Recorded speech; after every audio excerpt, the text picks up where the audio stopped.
जो ये फैसला आया है, अब इमरान खान साहब ने तोशाखाना 2 की समाअत के दौरान बाकायदा बाज़ाब्ता तौर पर यह ऐलान कर दिया है और पक्की पॉलिसी स्टेटमेंट दे दी है कि ज़िमनी इलेक्शन में पीटीआई कंटेस्ट नहीं करेगी, पीटीआई अपना कोई उम्मीदवार खड़ा नहीं करेगी। और दूसरा ये कि जो कायमा कमेटियां भी हैं, यानी कि जो ये पार्लियामेंट में तमाम कायमा कमेटियां होती हैं अलग अलग हर तरह के हर चीज़ के लिए, सिक्योरिटी की, इकोनॉमिक्स की, मैरी टाइम वगैरह वगैरह, बहुत मतलब हर उमूर की, पेट्रोलियम, हर उमूर की जो है वो कायमा कमेटी होती है सेनेट में और कौमी असेंबली दोनों में। तो वहां पर जो अरकान है, यानी कि जो पीटीआई के रुकन है, जो उस कमेटी का हिस्सा होते हैं, और मैं आपको बताऊं उस कमेटी का हिस्सा होने से मतलब फायदा क्या होता है। फायदा क्या होता है कि जब भी उस कमेटी ने कोई इजलास बुलाया तो उस इजलास में आप एज अ मेंबर मौजूद हैं, कोई भी मुद्दा उठाया, कोई भी इशू उठाया। जैसे मैं एक एग्जाम्पल दे रही हूँ कि क्लाइमेट चेंज की एक मिसाल के तौर पर एक कमेटी है, तो इस वक्त जैसे सैलाबी सूरत हाल है, वो सैलाब का मुद्दा उठाएं, किसी को भी वो अपने पास बुला सकते हैं, पेश करवा सकते हैं, उनसे सवाल जवाब कर सकते हैं, उनसे इंटेरोगेशन कर सकते हैं, उनके ऊपर उनको एक तरह से चार्जशीट कर सकते हैं, फिर उनको बताना होता है, उनको कन्विंस करना होता है तमाम कमेटी अरकान को।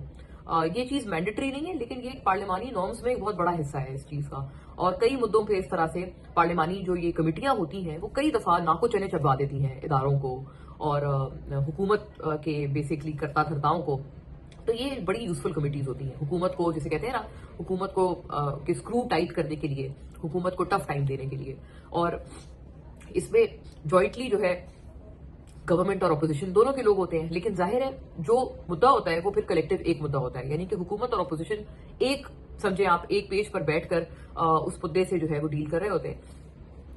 ऐसा नहीं होता कि जैसे गवर्नमेंट और अपोजिशन की आपस में कोई लड़ाई या जो अपोजिशन और ट्रेजरी बेंचेस वाला मामला, वो नहीं होता। कायमा कमेटियां इसलिए जरा डिफरेंट होती हैं, एक तरह से मुश्तरका तौर पर हुकूमत और अपोजिशन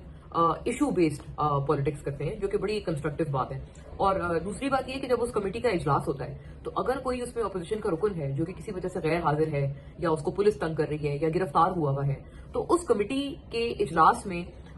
उसको प्रेजेंट होने के लिए या उसको हाजिर करने के लिए उसका प्रोडक्शन ऑर्डर भी जारी हो सकता है, जिसकी जाहिर है आपको पता है उसकी बदौलत वो बंदा जो है वो जेल से बाहर भी आ सकता है और